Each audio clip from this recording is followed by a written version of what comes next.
Perdón. Bueno, nuevamente, buenas tardes a todos. Estamos acá reunidos en la formación del analista. En el día de hoy, Patricia Karpel y Jackie Leibowitz son las invitadas para hablar sobre las especies del objeto, el objeto oral. Patricia Karpel es psicoanalista, docente jefa de trabajos prácticos en la Cátedra de Psicopatología 1 de la UBA, investigadora en, esperen que se me fue la hoja, investigadora en UBA-SIT por introducción a la clínica de las toxicomanías y el alcoholismo, supervisor en hospitales y centros privados, autora de numerosos artículos psicoanalíticos y flamante magíster en clínica psicoanalítica en la USAM. Jackie Leibowitz es psicoanalista, jefa de TP por Psicopatología 1 en la UBA también, investigadora de UBA-SIT por Clínica de las Toxicomanías y Alcoholismo, supervisora de equipos de salud mental de hospitales y CESACS. Es autora de numerosos artículos de investigación en psicoanálisis y también flamante magíster en clínica psicoanalítica por la USAM. Bueno, chicas, un gusto que estén aquí. Me decían que Jackie es la que primero va a hablar y la vez que viene va a ser Patricia, pero igual juntas en forma de equipo han preparado estas exposiciones. Gracias por aceptar la invitación. Me muteo. Gracias a vos, Estela, y a Centro 2 por invitarnos. Bueno, lo mismo digo, un placer siempre estar con ustedes y con la gente que va al Centro 2, que además a veces veo ya algunos que reconozco los nombres de otros años. Bueno, vamos a empezar entonces la clase. Sabemos que están trabajando, que estuvieron trabajando el seminario 11. La idea nuestra es tomar la perspectiva del objeto A, sobre todo para pensar su incidencia clínica, porque a veces uno va estudiando y va siguiendo la obra lacaniana y uno dice, bueno, ¿para qué inventó el objeto A? ¿Qué quiere decir? ¿Qué tipo de invención es? ¿Y cuál es su función? ¿Para qué sirve? Entonces, primero nos vamos a ir un poquitito más atrás del seminario 11, que es lo que estuvieron ustedes trabajando, para poder situar algunas cuestiones en relación al seminario 10, a la clase única de los nombres del padre. Luego vamos a hacer un pequeño recorrido por Freud para retomar algunas cuestiones, sobre todo para empezar a trabajar más específicamente la cuestión del objeto oral. Y también vamos a poder pensar la cuestión del objeto A en las neurosis, en la psicosis, ¿no? Como abrir un poco el campo para pensar qué implicancia, qué consecuencias clínicas tiene esta invención del objeto A en la clínica concreta, con los pacientes, tanto en la psicosis como en la neurosis, como, bueno, en el trabajo con niños no nos vamos a detener mucho, pero está claro que es un lugar fuerte, como en los síntomas contemporáneos. Entonces, primer cuestión, partiendo del seminario 10, que es el punto, los años 60, donde Lacan empieza a plantearse la creación del objeto, la invención suya, ¿no? El objeto A, él dice que es su única invención. ¿Por qué se le vuelve una necesidad lógica a Lacan crear este objeto? En principio hay algo que se le cuestionaba a Lacan hasta ese momento, por ahí podríamos situar un ordenamiento de la clínica lacaniana para orientarnos. Podríamos plantearnos que hay una primer clínica, hasta los seminarios anteriores al 10, más ligada, sobre todo hasta del 1 al 5, del 3 al 5, en particular el 3, más ligada a la cuestión del nombre del padre y de la vía significante del síntoma, de la cara de mensaje del síntoma incluso, muy al pie de la letra de Freud y con este esfuerzo permanente y riguroso que hace Lacan de volver a la letra de Freud y extraer más consecuencias, o de detener, de tomar esos puntos de detención freudianos donde Freud dice, bueno, con este tema hasta acá llegué, pero no me doy por satisfecho y acá hay que seguir investigando, y ahí va Lacan aplicadamente a darle más vueltas al asunto. Entonces podríamos situar 3 momentos en la clínica de Lacan y en su conceptualización, en su obra, para ordenarnos un poco. Ese primer tiempo, más ligado al significante del nombre del padre y a lo que está en relación al significante, a la primacía de lo simbólico, la significación del falo, bueno, la perspectiva de neurosis o psicosis ordenada diagnósticamente en función de la operación del nombre del padre o la forclusión del nombre del padre. Una segunda clínica en la que nos vamos a empezar a meter hoy, en la que inventa su objeto, el objeto A, y las consecuencias que esto tiene, y podríamos nombrar una tercera clínica que no deja de lado ninguna de las anteriores, vale aclararlo, y sobre todo la del objeto A, la clínica más ligada a la cuestión del nudo, de cómo se anudan lo real, lo simbólico y lo imaginario, y qué logra inventar cada quien en relación a esto, cómo cada quien arma algo, una solución posible para sus locuritas, para sus malestares, para sus síntomas. Bueno, en la entrada del análisis y en el fin del análisis. O aún sin análisis, como en el caso de Joyce. Ahora, aún en esa clínica de RSI, real simbólico imaginario, esa última clínica lacaniana del nudo, de la articulación, con esa pregunta de cómo se unen los tres registros en el nudo, donde se homogeneiza el valor de cada registro, y ya no es lo simbólico preeminente respecto de lo imaginario, sino que toman el mismo valor. Aún en esa clínica, el objeto A está en el medio del nudo, está en el lugar donde se ve real simbólico imaginario, justo en el centro. No tengo acá el dibujito, pero creo que se entiende. Pido que cualquier cosa que quieran decir o detenerme, yo paro para, si hay algo que digo que no queda claro, tomo las preguntas, por supuesto. Entonces, en ese camino hacia la clínica del nudo, partiendo de la clínica del nombre del padre, se produce esta invención de Lacan. Seminario 10, objeto A. ¿Por qué?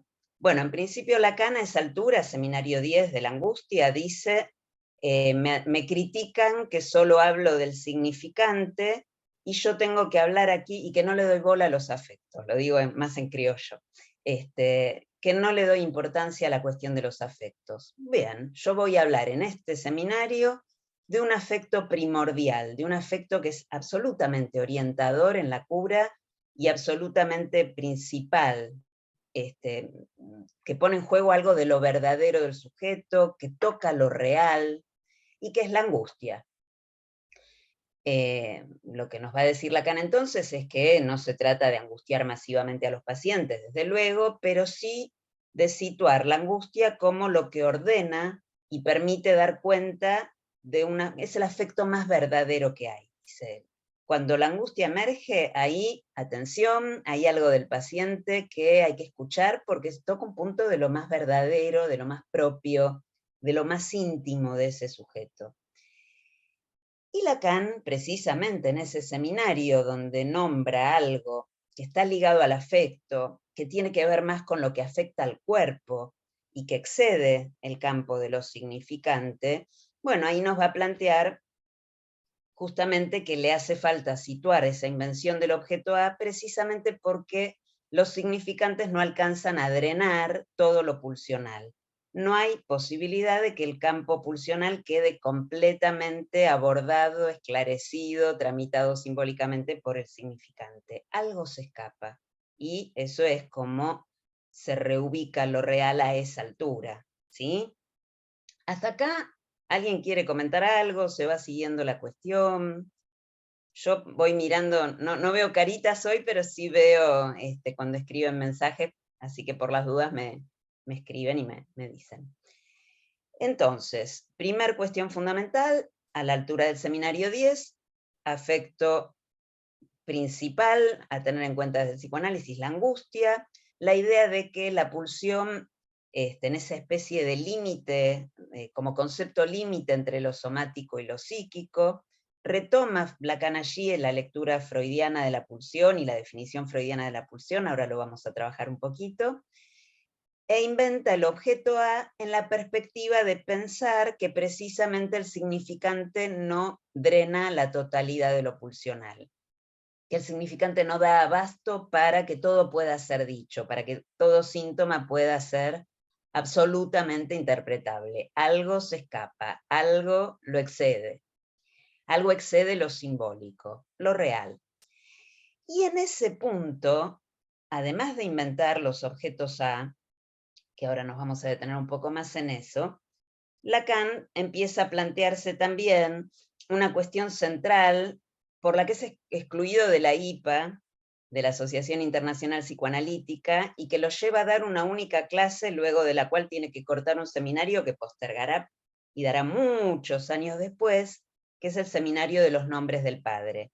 Entonces, para esa época hay una única clase del Seminario de los Nombres del Padre. También se la llama la clase única del seminario inexistente, porque precisamente es una primer marca allí, donde plantea la pluralización de los nombres del Padre, la cuestión de los objetos, las sustancias episódicas, dice él, que toman el lugar de objeto A, porque sabemos que el objeto A en realidad justamente es una sustancia episódica, es algo que se ubica para poder nombrar algo de lo real que se escapa permanentemente, que no se termina de abordar en lo simbólico. Y en ese momento es que plantea, por ejemplo, la pulsión oral, y el trabajo en particular con la pulsión oral a partir del shofar, que es ese instrumento musical del pueblo hebreo, o la voz tronante de Júpiter, bueno, ahí ligando la cuestión para lo que vamos a después ir retomando más en relación a los objetos, y el objeto oral en particular que vamos a ir particularizando. Ahora, yo prometí de entrada que iba a plantear las consecuencias clínicas de la invención del objeto A. ¿Por qué esto? Porque me parece que a veces, por lo menos a mí me resultó un poco así, incluso en el camino de mi formación, que decía, bueno, está bien, pero el objeto A, voy a tratar de entender qué me está diciendo, objeto A, qué es eso, pero ¿para qué? ¿Por qué la necesidad lógica de crear esto? Y sobre todo, ¿qué efecto en la clínica? ¿Qué le cambia a un analista poder situar y precisar la función del objeto A? En lo diagnóstico y en las intervenciones. ¿Tiene un efecto diferente que esa primer clínica del nombre del padre y que va todo mucho más en la vía de lo significante? Sí, tiene efectos diferentes. Entonces, primer cuestión, Lacan, al plantear la cuestión del objeto A, agrega a los objetos propios de las zonas erógenas pulsionales que ya Freud había planteado, lo oral, lo anal, lo genital, Lacan va a agregar la voz y la mirada como objetos de la pulsión. ¿Por qué en particular la voz es un agregado fuerte que hace Lacan, dejándose enseñar por los pacientes psicóticos? Trabajando esto a partir sobre todo de lo que implica para él el escuchar a los pacientes y el tratar de pesquisar qué se pone en juego en una alucinación auditiva. A la altura del seminario 3, Lacan planteaba las alucinaciones como trastornos del lenguaje, muy fiel en relación a su teoría de lo que se ordena bajo la égida del nombre del padre. Y en todo caso un modo de hablar psicótico diferente a un modo de hablar neurótico, donde se ponían en juego las alucinaciones visuales, auditivas, los fenómenos elementales, como lo que retorna en lo real, ¿no? de lo forcluido en lo simbólico. A la altura del seminario 10, Lacan empieza a establecer además de los objetos freudianos conocidos, oral, anal, genital, lo que implica plantearse la voz y la mirada, lo que se escucha. Y se pregunta, ¿lo que se escucha en la psicosis es la alucinación? ¿Es del orden de lo que no entra en el campo de lo perceptivo? ¿De qué orden es? Todo esto, por supuesto, Lacan no lo saca de cualquier lado. Parte de Freud, parte de situar los objetos en Freud mismo, no haciendo una lectura madurativa con la idea de hay un camino de progreso preestablecido, lo oral, lo anal, lo genital, fálico, y ya se alcanza la madurez, que es la ilusión de los post-freudianos. Lejos de eso, Lacan va a retomar con la idea de fantasía, con la idea de fantasma, cómo la sexualidad humana no llega a constituirse con ningún ideal, ni él tiene ningún prejuicio de que haya que heteronormativizarse, diría ahora, la sexualidad de nadie, y alcanzar entonces la fase siguiendo ese recorrido, como por ahí se lo planteaban los post-freudianos, acompañar un recorrido en el análisis para que transite esas fases y si se quedó fijado en algún punto alcanzar la gloriosa madurez genital. No.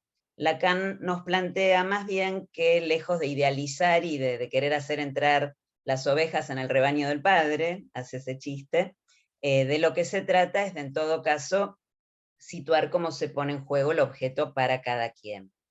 Y en esa perspectiva, bueno, uno puede, primero que nada, tomar la vía de los objetos A y la psicosis, por ejemplo, y diferenciarlos de la función del objeto A en la neurosis. En la neurosis, el objeto está extraído, el objeto está en relación a la relación del sujeto y el otro con mayúsculas, ¿no? Es como, por ejemplo, el pequeño niño demanda la teta, o cómo se va codificando desde el gran otro primordial esa demanda. Es como se le pide al pequeño niño que done sus heces, su caca, y entonces ahí estamos en el circuito de la demanda, tan trabajado especialmente para pensar la cuestión de la neurosis obsesiva. Tenemos el campo de la histeria y en eso el modelo clásico paradigmático del trabajo que hace Freud con Dora y cómo lo retoma Lacan, lo voy a anunciar ahora un poquito porque nos va a servir de pie para después dedicarnos más específicamente a la cuestión de la pulsión oral, pero para ir ya situando cómo Lacan lee en Freud que hay algo que excede lo que se puede nombrar, que hay algo que excede el significante. ¿En qué sentido? Pensemos en la condición de formación de síntomas en el caso de Dora, donde la pulsión oral, todo el mundo dice, la pulsión oral en Dora, se satisface la pulsión oral en Dora, y entonces uno dice, bueno, ¿qué se satisface? No es Dora satisfaciéndose allí, Dora padece. ¿Tienen presente el caso? Me había desacostumbrado a dar clases por Zoom ahora que volvimos a la facultad, entonces voy viendo las caritas generalmente de qué ponen y me doy cuenta si me van siguiendo o no, y ahora no puedo, así que sí, de verdad insisto que si hay cosas que quieren que explique un poco más, más allá de que pueda haber un espacio de preguntas al final, me detengan para poder precisarlas, ¿sí? ¿Hasta acá vamos? ¿Se va siguiendo la cuestión? Sí, sí. Bueno. Entonces, voy a hacer un pequeño raconto de lo que sitúa Lacan en Dora para seguir hablando luego de lo que implica el objeto A también en otras estructuras, no solo en la neurosis y en el campo de la histeria. Pero primero que nada, ¿de dónde saca Lacan este objeto? De las zonas erógenas freudianas. ¿Qué nos plantea Freud a la altura de fantasías histéricas y su relación con la bisexualidad, por ejemplo? Y en el caso Dora concretamente, nos plantea que para que haya un síntoma tiene que haber una fantasía inconsciente, que esa fantasía parte de una decisión del sujeto de producir un olvido, de olvidar. ¿Por qué? Porque hay una representación inconciliable de algo de lo que nada se quiere saber. ¿Se acuerdan? Está toda esta cuestión de las neuropsicosis de defensa, donde el mecanismo psíquico es separar representación y afecto.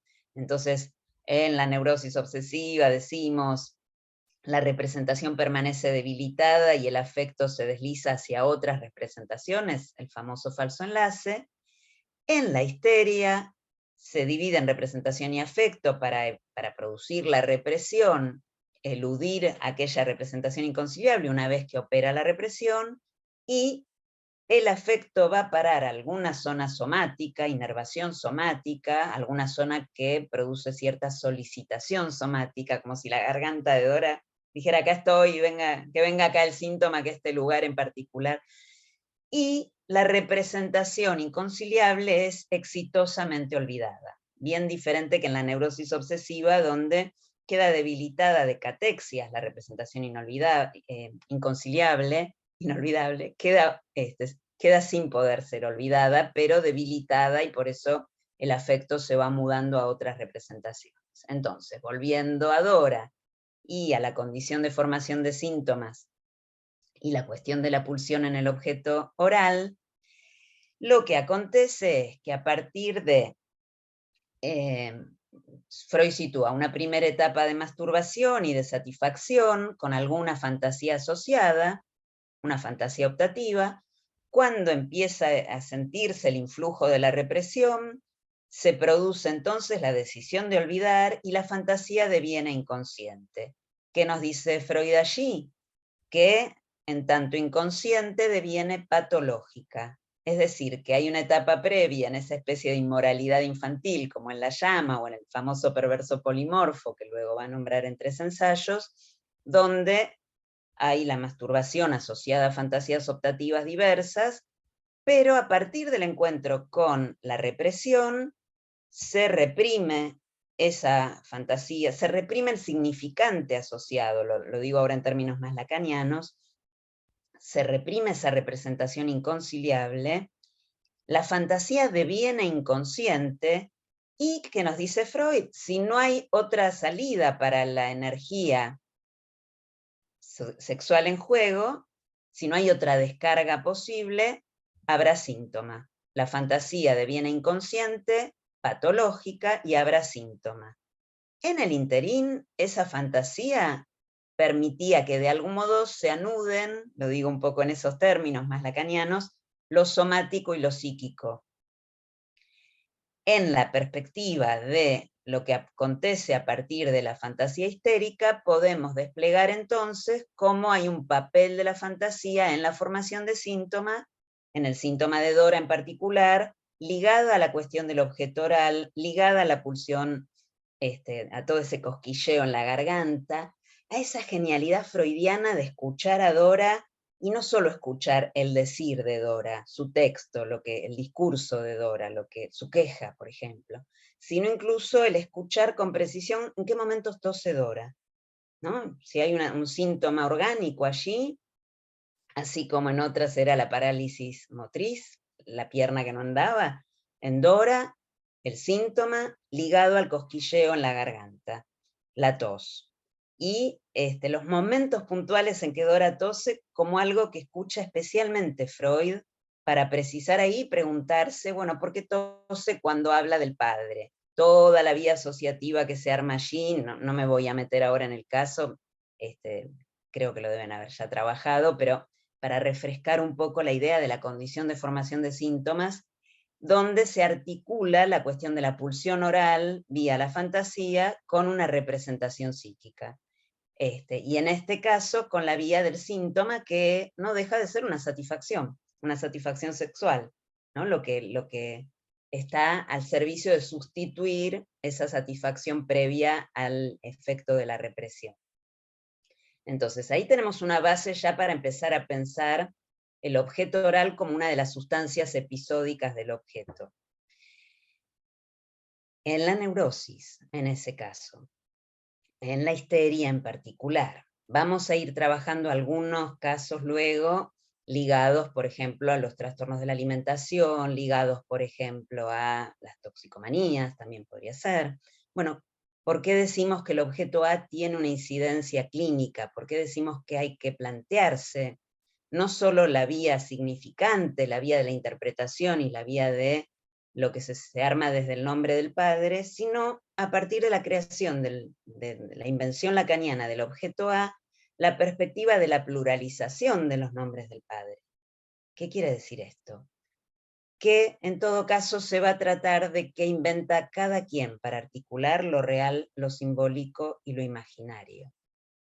Y en esa perspectiva, la posibilidad de preguntarnos qué tipo de intervenciones podría tener un analista que no vayan solamente por la vía significante, por la vía interpretativa, sino que, advertidos de que hay algo que escapa al significante y que no llega a ser totalmente drenado por el significante, bueno, cómo maniobra el analista con lo pulsional.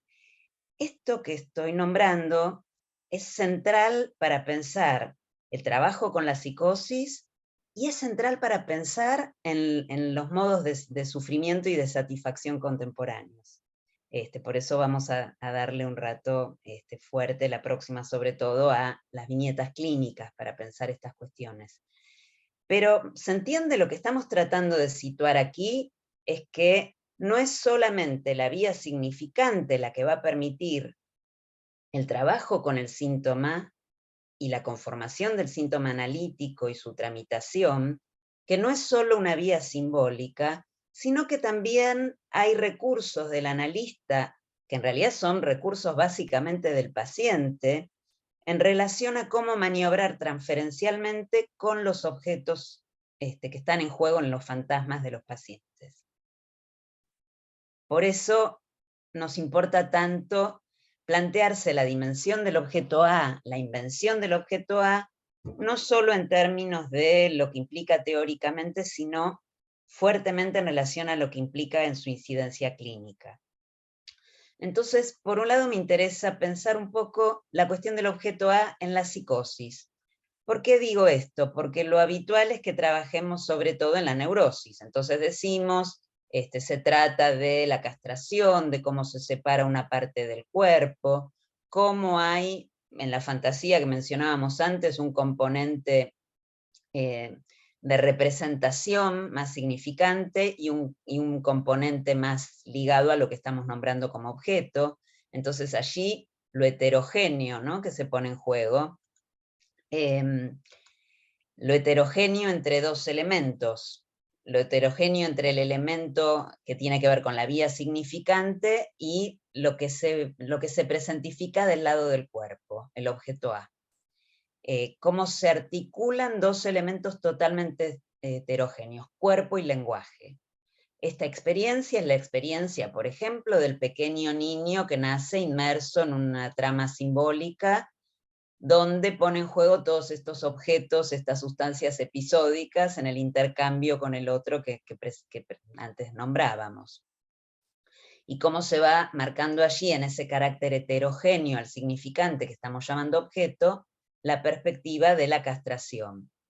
Entonces, en la neurosis, la castración simbólica, la operación de la metáfora paterna, la separación del goce del cuerpo, la puesta en juego del objeto A, que puede situarse de dos maneras, según la función que esté desempeñando, como causa de deseo o como recuperación de goce vía fantasma, ¿sí?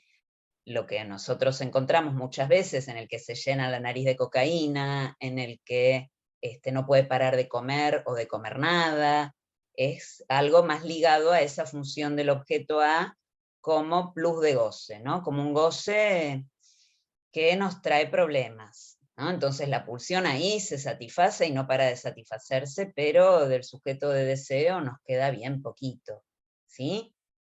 Por eso es tan importante situar esta cuestión. Y en la psicosis hay algo que uno se podría plantear. Por un lado, hay una conferencia de Lacan, que es un discurso a los psiquiatras, en las que Lacan plantea que el loco es el hombre libre. Es llamativa esta advertencia de Lacan, esta manera de enunciar al loco como el hombre libre. Y dice precisamente que es libre porque no le tiene que demandar el objeto A al otro. Fíjense que si decíamos que el pequeño niño tiene que poder demandar al otro la teta, o que le presten atención, la mirada, ¿por qué no? Mírame, ¿no? O responder o no responder a lo que se espera de él, tanto en términos de ideales y de completamiento de imagen especular, o lo que se espera de él en términos de la caca, la producción artística, el rendimiento en la escuela, ¿no? Todo esto no deja de estar ligado a estas cuestiones. Pero en la psicosis lo que nos dice Lacan es que precisamente no hay demanda de pequeño A, que no hay demanda al otro del objeto, porque el objeto lo tiene en su bolsillo, nos dice Lacan. Por eso los verdaderos hombres libres son los locos. Pero ¿de qué libertad se trata? Ojo, porque suena muy lindo, de hecho hay muchos discursos muy poéticos sobre la locura y la libertad. Y lo que nos va a decir rápidamente Lacan es, está libre respecto del gran otro, está suelto del otro, pero suelto del otro es fuera de lazo, ¿sí? Es fuera del lazo con el otro. No es joda eso, no es tan aislamiento, desinserción. Podemos pensar en el encierro de la esquizofrenia cada vez más aislada respecto del lazo con otros, en los autismos, ¿no? Liberarse del otro se paga caro, ¿no? Estar totalmente suelto del otro es un gran problema. Y además, nos dice Lacan, son libres porque además de estar sueltos del otro, no tienen que demandar el objeto A porque lo tienen en su bolsillo, lo tienen encima. Por ejemplo, las voces que se presentifican. Entonces, si hay un lugar donde se evidencia fuertemente lo suelto que está el sujeto psicótico respecto del lazo al otro, y la tiranía que en él ejerce la presencia real e intrusiva del objeto A, es en la alucinación verbal auditiva. Es la voz, el objeto princeps que Lacan sitúa para recortar su concepto de la alucinación. Tiene el objeto de su lado y es libre del gran otro, prescinde del gran otro porque no tiene que ir a buscar el objeto al campo del otro, a diferencia, decíamos antes, del neurótico que tiene que demandar el objeto al otro. En realidad, demandarle el objeto al otro, ¿voy bien o quieren pararme con algo? ¿Me dicen cualquier cosa? Un poquito más lento por ahí. Bueno, Está súper bueno. interesante, apenitas. ¿Hay algo que hace falta que repita, que recuerde de lo que vengo diciendo? ¿Se quedaron con alguna duda? Por favor, abran el micrófono, díganlo tranquilos. Sí, yo me embalo y empiezo a hablar demasiado rápido. Bien. Se sigue la idea entonces de por qué Lacan, por un lado, cómo Lacan le da el estatuto que le da a la voz en función de justamente su trabajo con la psicosis. Esto es una cuestión central.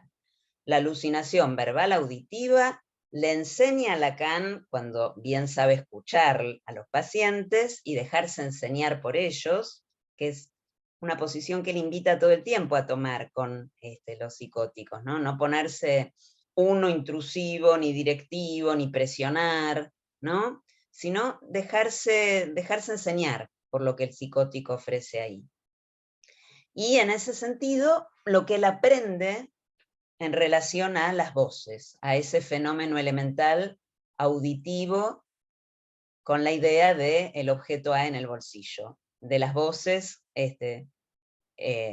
bueno, si alguien puede hablar de las voces presentificadas es el psicótico. Podríamos, sin embargo, plantearnos varias cuestiones sobre la época. Estamos con los pequeños objetos A en nuestros bolsillos todo el tiempo. Estamos rodeados de tecnología en esta época de declive, además del nombre del padre, donde también estamos tiranizados por los objetos A.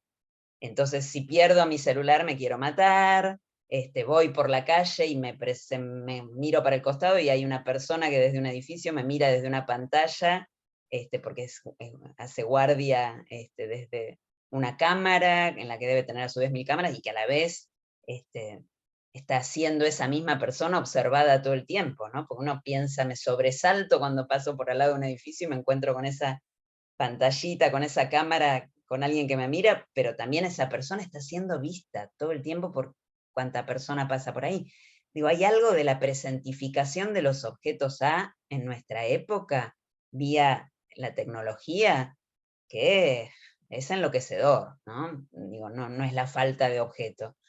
De hecho, nos puede enseñar muy bien lo siniestro el efecto siniestro que se nos produce cuando, como señala Lacan en el seminario 10, un momento de precipitación de la angustia, es cuando falta la falta. Efectivamente, cuando voy caminando por la calle y miro al costado, y desde un edificio me mira una pantalla de alguien que a su vez me mira desde esa pantalla, a veces hace un efecto siniestro, ¿no? Hay que ir ahí hilvanando cómo maniobrar con toda esa presentificación de los objetos A. Entonces decía, el neurótico tiene que ir a demandarle el objeto al otro, y ahí está el fundamento del vínculo social, el fundamento del lazo social, el sujeto que se constituye en una trama simbólica, el sujeto cuyo cuerpo es atravesado por el lenguaje y armado desde el lenguaje. Hay una frase preciosa de Lacan, creo que del Seminario 24, en la que dice: la pulsión es el eco en el cuerpo de que haya un decir, ¿no? Es como la palabra del otro, del gran otro, va introduciendo el significante y recortando el cuerpo. Las zonas erógenas, nos dice Freud, la pulsión, ese concepto límite entre lo somático y lo psíquico, ese punto de articulación que nunca termina de de tramitarse y de drenarse completamente en esa unión entre el significante y lo pulsional, ¿no? Y el cuerpo. Pero en la neurosis decimos, el sujeto le demanda al otro y a la vez el otro le demanda, y ahí se arma toda la trama, ¿no? Donde está en juego además, por supuesto, la función constitutiva y constituyente del deseo, el sujeto de deseo. Neurosis. ¿Qué pasa en la psicosis?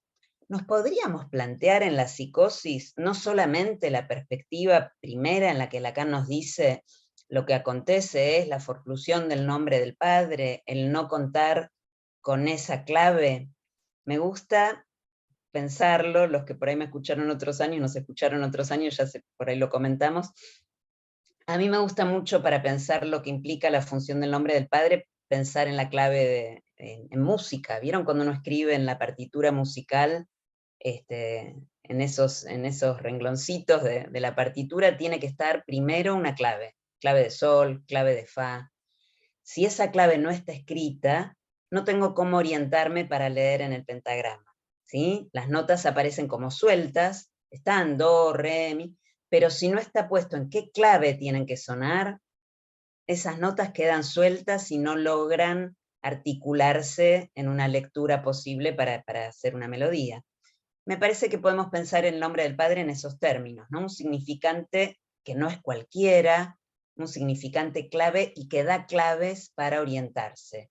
Y entonces, primer Lacan, ¿no? Eso que decíamos antes, ese primer tiempo de Lacan, donde el acento está fuertemente puesto en lo simbólico, en la preeminencia de lo simbólico, bueno, significante fundamental, nombre del padre, para orientarse. Psicosis, forclusión del nombre del padre en ese caso. Ahora, yo les decía antes que uno podría plantearse a partir de la invención lacaniana del objeto A la altura del seminario 10, que por supuesto es una invención a partir de leer a Freud y de situar en Freud el campo de la pulsión, el campo de la pulsión parcial, y la cuestión de principio de placer y pulsión de muerte, y principio de, ¿no? Conceptos de Freud que Lacan retoma revitalizándolos y produciendo nuevas consecuencias. Entonces yo les decía, podríamos plantearnos una clínica, no solo desde la perspectiva, por ejemplo, para pensar la psicosis de opera o no opera el nombre del padre, forclusión del nombre del padre en la psicosis, operación del nombre del padre en lo simbólico funcionando a pleno en el campo de la neurosis, síntoma con lo reprimido y su retorno en la neurosis, y alucinaciones, fenómenos elementales y delirios en la psicosis cuando hay trastorno del lenguaje y no operó el nombre del padre, hay forclusión del nombre del padre. Vuelvo a la pregunta, ¿podríamos plantearnos que a partir del seminario 10, donde Lacan inventa su objeto A, hay nuevos elementos para pensar respecto de la psicosis y de las neurosis, ya no solo ligados a si operó o no operó el nombre del padre, sino a cómo maniobrar con los objetos? Bien, sí, creo que hay cosas para hacer. ¿Hasta acá vamos? ¿Alguien quiere comentar algo? Bueno, cualquier cosa se desilencian y me dicen, y me paran, no hay problema. Entonces, uno podría decir, precisamente porque en la neurosis por operación del nombre del padre se sitúa la castración, se produce una separación del goce respecto del cuerpo, se sitúa la función del objeto A, antes decíamos, como causa de deseo en ocasiones, que nos hace hablar, que nos hace desear, que nos hace querer bailar, o dar una clase, o escuchar una clase, etc. O a veces en función plus de goce recuperado muchas veces de maneras complejas, ¿no? En la psicosis, ¿qué acontece con el objeto A? Precisamente por no operar la castración, el objeto A no está perdido. La psicosis es esa estructura clínica en la que el objeto A no está perdido. Por eso Lacan podía decir que el loco es el hombre libre, que el sujeto lo tiene a su disposición. Si el objeto no está perdido en la psicosis y el goce no queda separado del cuerpo porque no opera la castración, entonces el goce puede irrumpir por cualquier lado deslocalizado. Y el enorme trabajo de la psicosis va a tener que ver con acotar y dar algún ordenamiento posible a ese goce. Uno podría incluso plantearse qué acontece con el objeto en cada una de las modalidades que se presentan en las distintas psicosis. Cómo se juegan el goce y los objetos en las distintas psicosis. Por ejemplo, en la paranoia, el objeto queda puesto por entero en el otro, ¿no? Es el otro que me persigue, es el otro que me mira. La mirada del otro se vuelve absolutamente gozadora, absolutamente estragante, absolutamente arrasadora, ¿no? Es el otro que me sabe lo que pienso, es el otro Flechig, por ejemplo, en el caso de Schreber, no sé si lo tienen presente, que sabe todo lo que pasa por los nervios y todo el delirio que se le va armando allí de persecución a Schreber. Si la metáfora paterna implica que el deseo de la madre no está simbolizado en lo simbólico, está en lo real. Entonces el deseo del otro se vuelve real y se presenta como una voluntad de goce sin límite, no como una metáfora que ponga en juego la posibilidad de desear, como en la neurosis, sino como un quedar completamente gozado por el otro. Cuestión clínica fundamental. Atiendo a un paciente psicótico, tengo que abstenerme de quedar encarnándole, correrme todo el tiempo de quedar encarnándole ese otro gozador, ese otro que lo sabe completamente. O tengo que cuidarme de que no se le arme un delirio erotómano conmigo, ¿no? Me tengo que correr todo el tiempo y maniobrar para mostrarme ante el objeto, en todo caso tan tomado por el objeto como él, compartiendo un poco el peso que tiene para él ese objeto, y no encarnándoselo. En la esquizofrenia podríamos pensar en otros términos. La palabra se le vuelve cosa. Freud dice el lenguaje de órgano. Perdóname, Sí. ya que, por ejemplo, podría ser un ejemplo ese que decías, tengo la sensación de ubicarlo, pero me gustaría poder escuchar Sí, algún ejemplo de eso, no mostrarme como ese, digamos, ¿no? Que tiene, bueno, que tiene el saber, ¿no? En el lugar de un amo sería. por ejemplo, un paciente puede decirme, puede creer, tener la certeza de que que es transparente, que el otro sabe todo de él. La maniobra del analista va a ser todo el tiempo, yo no sé, cuénteme, ¿no? Intervenir en una vía que sea abrir ahí un agujero, donde uno no lo sepa completamente al paciente. Que no lo sepa quiere decir que no se lo devore, ¿no? Porque queda engullido por esa mirada. Engullido es una palabra que ya remite a lo pulsional oral incluso. Se me No sé, Patri, ocurría si vos querés intervenir. Sí, un ejemplo de esto, ¿no? Porque fácilmente uno puede pasar a ser el perseguidor, como entiendo que le ocurrió a Flechig, o sea, a Schreber con Flechig, ¿no? Una paciente en un momento estaba diciendo algo de las ondas telepáticas que había en la empresa donde trabajaba y que le dirigían mensajes. Entonces, bueno, dice el nombre de la empresa varias veces. Entonces yo le digo, entonces, ¿no? Diciendo el nombre de la empresa, pasó tal cosa, y cambia la cara de repente y me dice, ¿cómo sabés? ¿No? ¿Cómo sé el nombre de la empresa? ¿Vos también? Le dije, no, me lo acabas de decir. ¡Ah! ¡Qué alivio! Pensé que vos también, ¿no? O sea, rápidamente podía ser que la sepa ella toda y que pase a formar parte de los perseguidores. El otro gozador. Del otro gozador, con lo cual yo tomaba testimonio de lo que ella sabía, ¿no? Además que se juega una cuestión simétrica, donde, bueno, me pasó con ella una vez que sin querer me equivoco, le quiero hablar a un paciente, me equivoco, le hablo a ella y le digo, discúlpame, no era para vos el llamado. Al día siguiente viene un llamado de ella, discúlpame, no era para vos el llamado. Digo, la dimensión especular o la dimensión del otro imaginaria, ¿no? Así como tanto la atendí muchos años y por ciertos periodos se ausentaba, y después quizás de un año que no la atiendo, me llama, yo estoy en otra escena, creo, en el colegio de mis hijos, y me dice, porque lo que te dije que pasa en los colectivos, sí, así empezó la conversación. Le digo, ¿quién habla? Bueno, entonces me dice el nombre, no, pero como si hubiéramos hablado ayer, ¿no? Como que la dimensión seguía temporal... en una conversación. Seguíamos en conversación. Entonces digo, todos estos fenómenos de la psicosis y de la transferencia en la psicosis son muy particulares, ¿no? Y en este punto hay algo de la no extracción del objeto, ¿no? Porque en la neurosis está extraído el objeto y el analista juega de semblante de objeto, pero en la psicosis, al no haber esa extracción, es otra la posición transferencial, ¿no?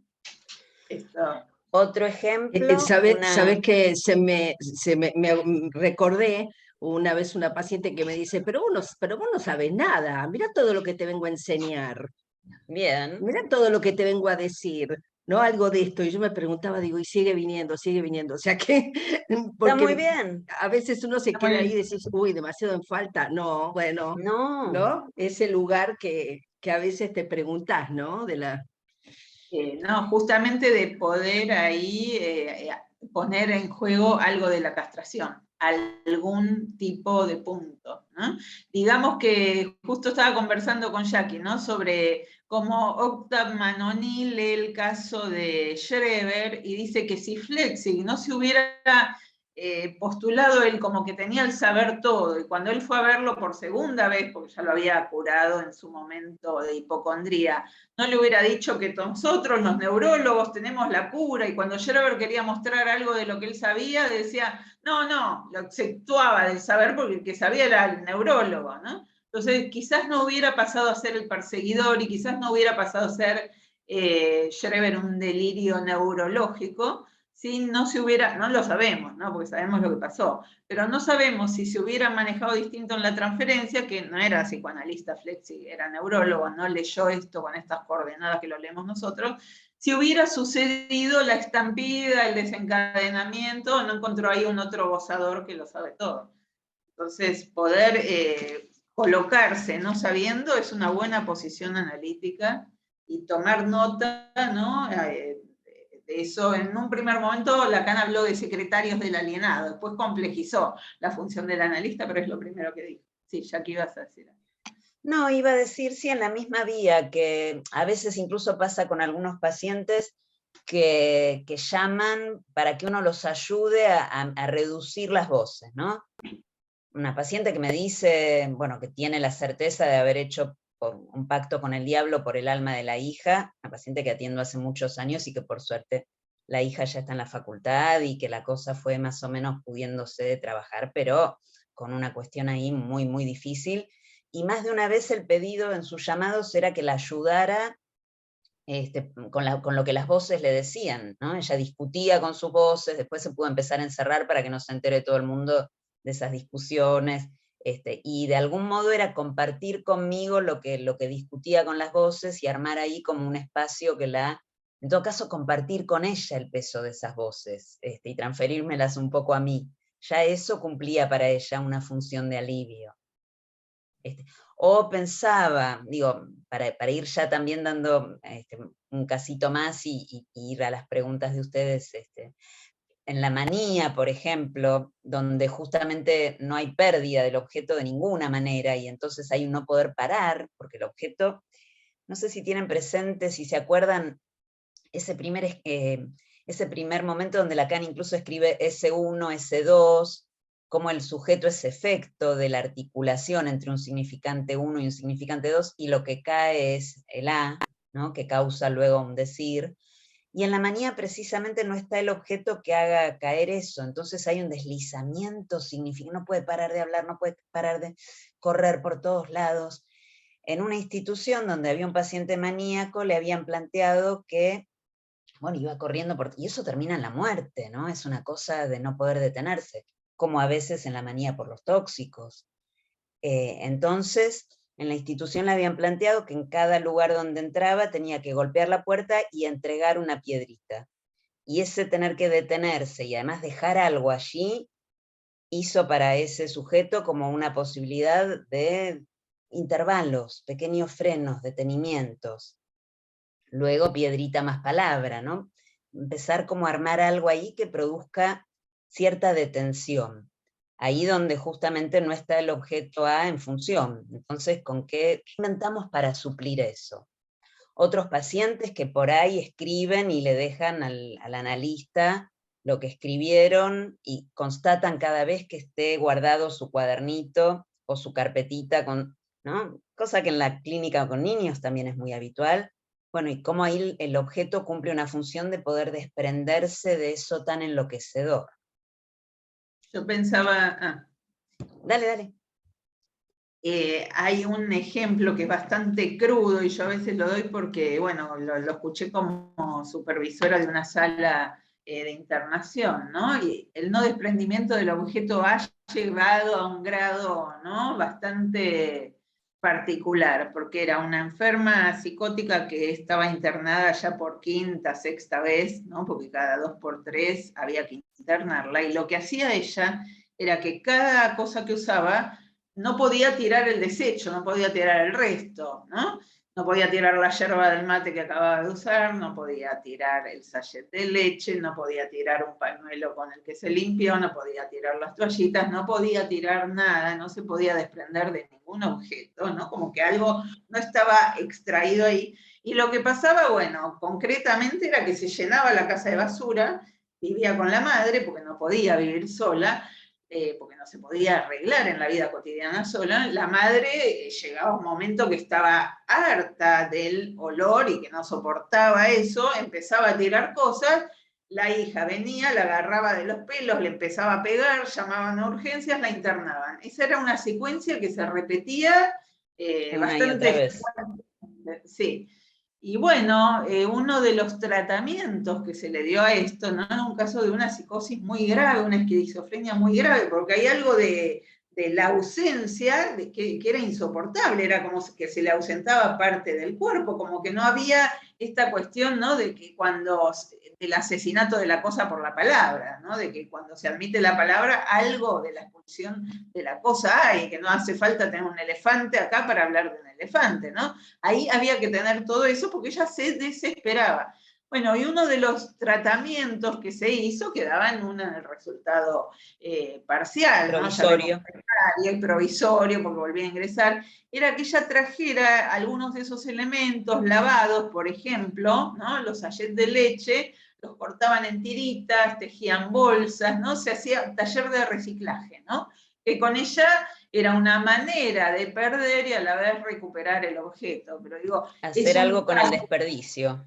Claro, hacer algo con el desperdicio que no sea adollárselo al cuerpo, ¿no? Porque ella era ella con sus desperdicios, no había separación, ¿no? Porque el animal humano es el que tiene desperdicios, ¿no? Los otros animales se reabsorben, pero el animal humano está lleno de desperdicios, es un problema la basura en el mundo. Pero ella no podía, ¿no?, extraer el objeto.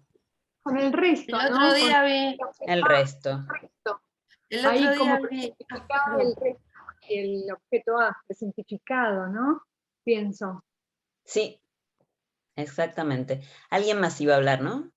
Sí, El yo otro iba día... a una cosa cortita, que vi el otro día una artista plástica que la madre era la que acumulaba y ella había empezado a crear cosas con las cosas de la madre, ¿no? Qué interesante esto, porque también era madre e hija, y esta era la hija la que, Sí. no sé, armaba algo ahí para ella y para la madre, ¿no? Sí. Habrá sido un tratamiento de la locura materna, habrá que ver qué. Y cómo separarse de eso. Uh-huh. Si eso es un problema para todos. ¿Qué mamá no está un poco loca y qué hija o hijo no tiene que ver cómo se las arregla para separarse de eso? No hace falta ir para el lado de ni psicosis, neurosis, ni tan, es la locurita de cada quien, ¿qué se hace con eso? De hecho, en este caso que era tan grave, o sea, cuando pasaba eso, era a las piñas, era cuerpo a cuerpo, porque tampoco había palabra, o sea, no había posibilidad de decir, mamá, ¿por qué me haces esto? Bueno, hija, porque no se puede, era, ¿no?, una cosa de... Pasaje al acto homicida, sí. matricida. Sí. estaba leyendo que fueron poniendo sin clave las notas no tienen valor, las notas en sí no tienen valor sino por su relación con la clave. Claro, eso ordena. El nombre del padre ordenaría los registros, efectivamente. El nombre del padre ordenaría los registros. Pero nos estamos preguntando, por ejemplo, cuando no opera el nombre del padre en la psicosis, y entonces qué hacer, o incluso en una época como esta, donde los lugares de autoridad paterno, los lugares fuertes en lo simbólico tienen un gran declive, hay un declive del nombre del padre y una presentificación permanente de objetos A vía tecnología, y entonces ¿con qué nos anudamos? ¿Qué nos inventamos para poder hacer algo con eso?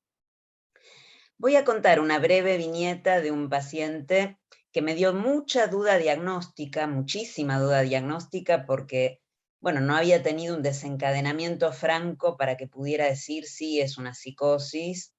No había tampoco una neurosis infantil que uno pudiera situar, ¿no? Que es algo que también Lacan plantea. Bueno, precisar el momento, si hubo un desencadenamiento, precisar en qué momento se desencadena y con qué cuestiones, que es un dato clínico fundamental precisamente para, si uno tuviera de paciente a Schreber, por ejemplo, ya estaría advertido de algunas cosas después de estudiarlo mucho, ¿no? Cómo no intervenir por el lado de presentarle el gran saber con el cual va a quedar devorado o teniendo que armar el delirio neurológico, como explicaba Patri. Cómo estar advertido de no empujar al borde al paciente, ¿no? Y en qué puntos, cuáles son los puntos donde se puede desencadenar si ya hubo un desencadenamiento previo. ¿Qué pasó? ¿Cuáles fueron las coordenadas de ese desencadenamiento cuando llega ya habiendo tenido uno? Para poder frenar antes, para poder acompañarlo en que arme bordes a eso o vaya por otros lados, ¿no? Que arme otros recorridos. Y en eso, bueno, ¿con qué objetos cuenta? Estas cosas, estos relatos que hacíamos recién, bueno, ¿cómo puede entonces hacer bolsas con cintitas de la salle de leche? Y eso ya es un tratamiento posible del objeto A y del residuo para que no sea una basura entre las basuras, porque el punto es que eso va llevando a esa cuestión, ¿no? Quedar siendo la misma persona, encarnando ese lugar del objeto desperdicio, por ejemplo. Entonces, ¿cómo tramitar, cómo elaborar eso? Un paciente llega hace muchísimos años, cuando hacía poquito que yo empezaba a atender, y todavía en esa época no se hablaba de psicosis ordinarias, llega este paciente al centro de salud, derivado por los médicos, él iba insistentemente a los médicos diciendo que tenía una lombriz en el cuerpo, que sentía el recorrido de la lombriz todo el tiempo. Él no trabajaba porque no estaba en condiciones, por eso que sentía. Los médicos me decían, bueno, fíjate, para mí que este es un vago. Había chistes al respecto. Pero el asunto es que lo recibo, lo mantenía la esposa que era docente y tenían hijos, y él no estaba en condiciones de trabajar, estaba permanentemente haciendo consultas, iba de un hospital al otro, a cada hospital con su cuestión de que sentía cómo le recorría la lombriz o las lombrices el intestino y todo lo que le pasaba. En todos lados lo mandaban a hacer y reiteraba análisis de toda clase, desde los más normales y habituales hasta los otros que son más escabrosos y desagradables. Bueno, a todos lados, yendo con sus frasquitos, con sus cosas.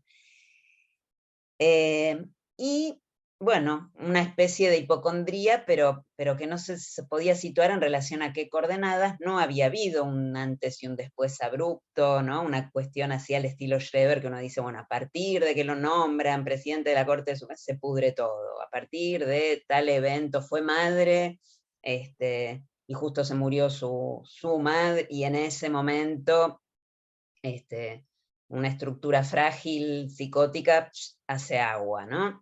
En este caso no había un antes y un después, no había ninguna cuestión, más que la monotonía cotidiana de, bueno, la lombriz pasa por acá, pasa por allá, fui a tal... Los relatos eran los recorridos de las lombrices por el cuerpo, por su cuerpo, y los relatos de su recorrido por los médicos y los hospitales y los análisis que se iba haciendo. Entonces, el punto es, uno se empieza a preguntar, bueno, ¿cómo se extrae algo de ese objeto que puede ahí producir alguna diferencia? La verdad es que en ese momento él mismo inventa su solución. La verdad que yo no hice mucho más que escucharlo, no ponerme a buscarle la vuelta para que trabaje, que era como la demanda que alrededor de él se instalaba. Tratar de no ir por una vía prejuiciosa de si es un vago, si no es un vago, si me está verseando, qué es esto.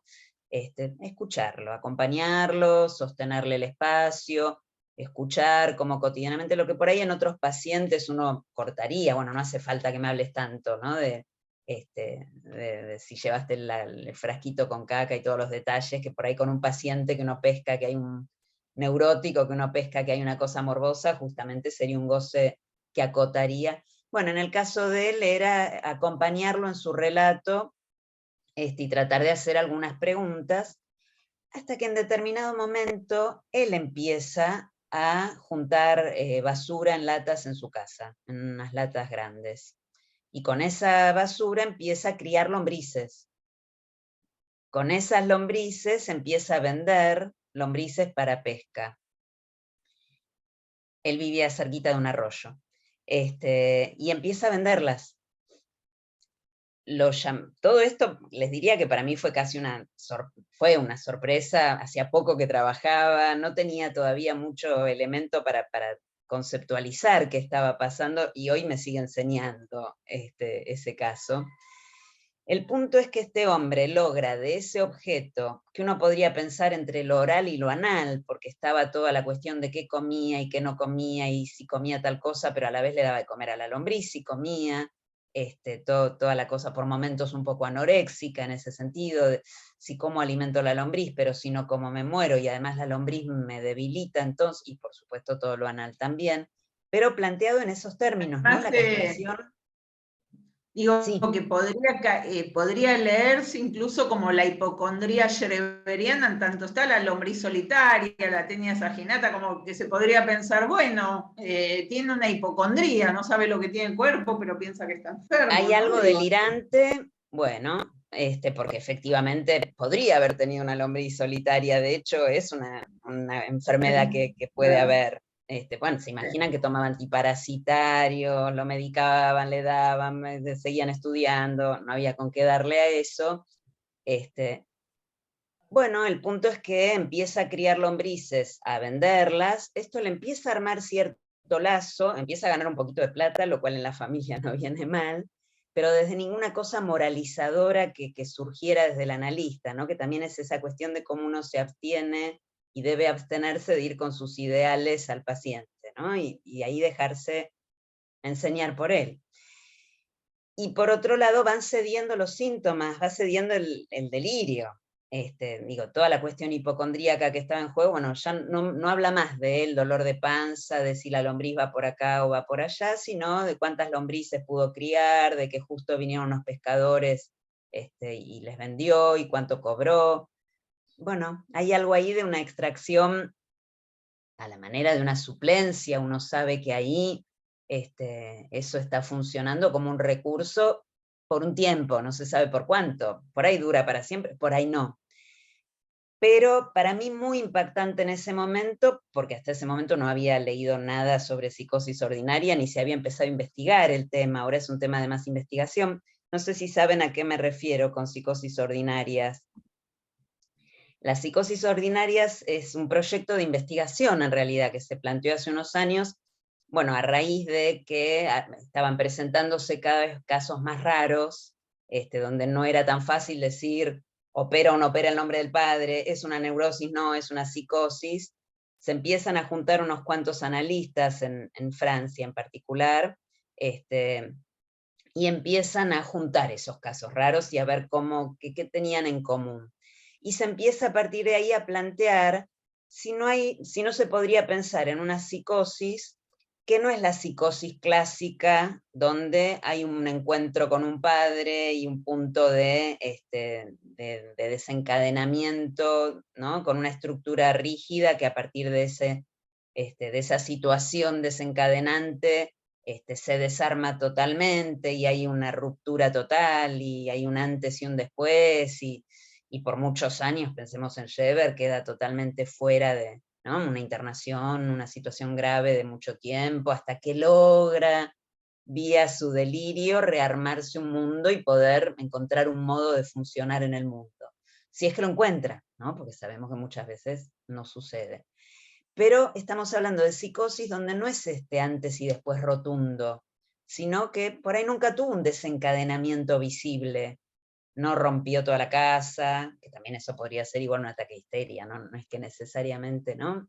Digo, hay que escuchar el discurso del paciente en todo caso para orientarse, y tampoco orientarse para poner cartelitos diagnósticos, sino para orientarse en relación a cómo acompañar a ese sujeto en una dirección de la cura posible, o de algo que le funcione para vivir, que le haga la vida más vivible. Discúlpame, Y entonces, pensaba, en este lo de caso, la- no hubo un antes y un después abrupto, hubo un discurso repetitivo. Ahora voy, Fernanda, que veo que preguntabas. Una cuestión totalmente repetitiva, siempre el mismo relato, con su lombriz, que le va, que le viene, el médico, el hospital, ¿verdad? Y de golpe este artilugio que logra inventar y que le funciona como modo de lazo con los demás y de alivio en esa cuestión que tomaba el cuerpo, ¿no? Entonces el objeto queda un poco separado, supletoriamente, como una suplencia, ¿no? Queda separado el cuerpo. Fernanda, querías... Sí. Te quería preguntar, la psicosis ordinaria sería lo que antes se llamaba como los casos límites, digamos, ¿no? Los limítrofes, digamos. Podría ser, Ok. sí, Podría sí, ser. sí. Sí. También lo podrías pensar con los casos que nunca, bueno, las prepsicosis, ¿no? Antes del desencadenamiento, Ok. por ejemplo, y que si el analista está advertido, por ahí puede maniobrar para que no haga falta que se brote y se puedan buscar Sí. artilugios que le permitan algo. Liliana, Sí. ¿querés hacer una pregunta? Sí, pasa mucho cuando trabajás en hospitales públicos, Sí, que, bueno, por ahí llega un paciente con claros síntomas psicóticos, pero tampoco hay un antes y un después, porque cuando vos empezás a hablar con la familia, es un paciente que funcionó con comportamientos psicóticos, sin tener alucinaciones y sin tener delirios, pero con muchos signos que hacen pensar en lo que vos llamás, en las psicosis ordinarias, pero a veces de años, ¿no? Y bueno, un día se brotó, pero no es hoy que empezó, es muchos años antes, se ve muchísimo en las guardias bueno, cuando de hay los una hospitales públicos de psicosis, psiquiatría. uno sabe que en realidad la psicosis estuvo siempre. No es que había neurosis y un día se volvió psicótico, Sí. no. Entonces, esto que decís, por supuesto. El punto es que se puede empezar a precisar cómo hay casos en los que no se llegó a producir y que no se trata de que haya desencadenamiento, quizás se trata de ver bajo qué cuestiones algo se ordena y en ese caso cómo tramita ese goce, que eso es central, ¿no? No cuenta con un significante para ordenar el goce, para localizarlo, para poder desprender. Bueno, con la vía de los objetos, ¿no? Cómo va maniobrando y en qué lo acompaña uno ahí. Sí, Claro, y sí, no, eso a lo que voy es a esto, de que por ahí pasó tanto tiempo inadvertido, tomándolo por el entorno familiar como que es así, él es así o ella es así, y Ujú, se perdió la oportunidad de poder haber intervenido desde otro lugar y no haber antes, llegado al desencadenante. A claro, eso, claro. ¿no? Y a la vez estar nosotros advertidos al recibir pacientes en los que no está claro que haya, porque no hubo desencadenamiento, no está claro que sea una psicosis, pero tampoco está claro que sea una neurosis. En todo caso, se verificará luego. Y en ese punto la prudencia, el dejarse enseñar por el paciente y el cómo se va encontrando, cómo tramitar ese goce que si no irrumpe devorando los órganos del cuerpo como una lombriz, ¿no? Digo, en una cuestión totalmente aterrorizadora. en este punto, Jackie, creo que fue importante la posición de dejarse enseñar, esto de dejarte enseñar por el paciente, ahora le podemos, ¿no? Porque si hubiera sido demasiado el ímpetu de querer saber, no sabemos qué hubiera pasado. El punto es que él fue acompañado por la analista en lo que él inventó. Y en relación a la psicosis ordinaria, lo que me interesaba decir es que es subsidiaria de la última enseñanza de Lacan, o sea, la primera clínica estaba apoyada en relación a lo simbólico, si el significante privilegiado operaba o no operaba. No operaba.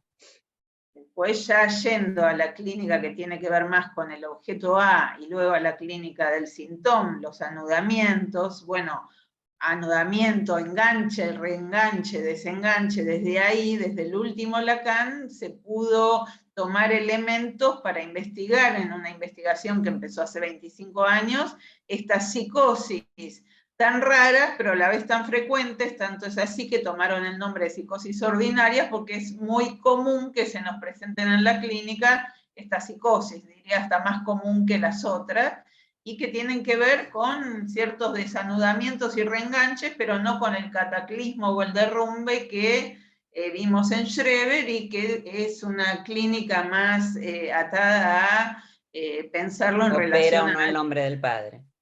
Claro.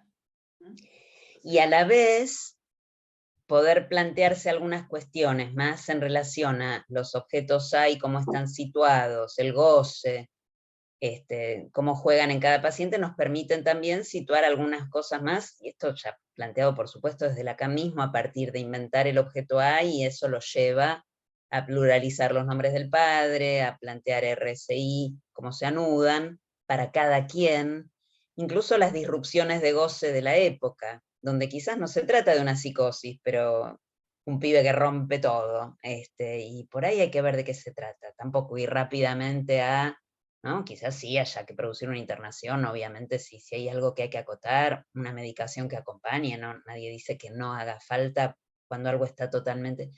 Pero después hay que escuchar, porque por ahí hay algo para inventar ahí, como una disrupción de goce, y quizás es una neurosis obsesiva de acá a la China, pero hay que llegar a eso, ¿no? Entonces, en cualquier caso hay que dejar que se ponga en juego y se muestre lo que está en juego ahí, para que después se pueda inventar algo para hacer con el goce. Estaba buscando agua acá.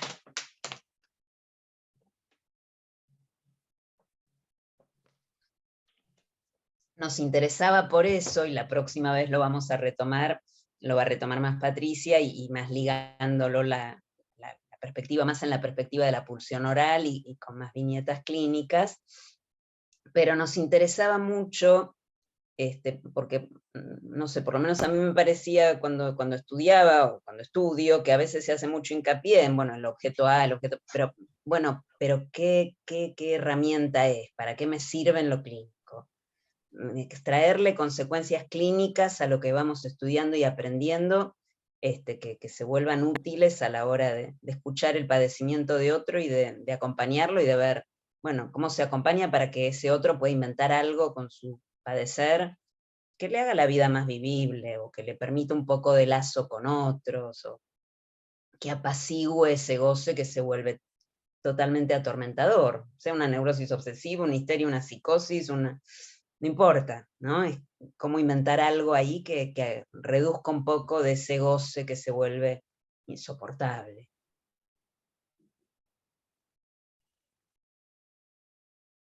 Bueno, comentarios, preguntas, tenemos unos minutitos todavía, son 6:25. ¿Hay algo más que quieran comentar o preguntar?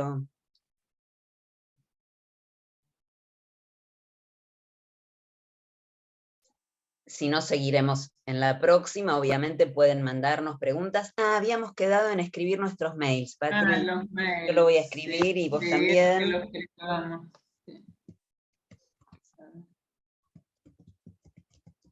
Así cualquier cosa nos escriben y nos va a ser útil si lo hacen, porque nos orienta también para cómo retomar estas cuestiones y las dudas que tengan en la próxima.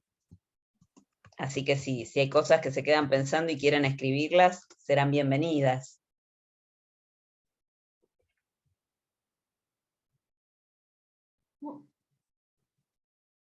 Bueno. Los saludamos entonces y cualquier Muy cosa. buen fin de semana y buena semana hasta el viernes que viene. Hasta el viernes que viene. Gracias. Gracias, excelente clase. Gracias. Gracias. Gracias. Muy linda la clase, muy buena. Bueno, Gracias. suerte. Muchas gracias. Hasta luego. Muchas gracias. Gracias, nos vemos. Chao. Chao.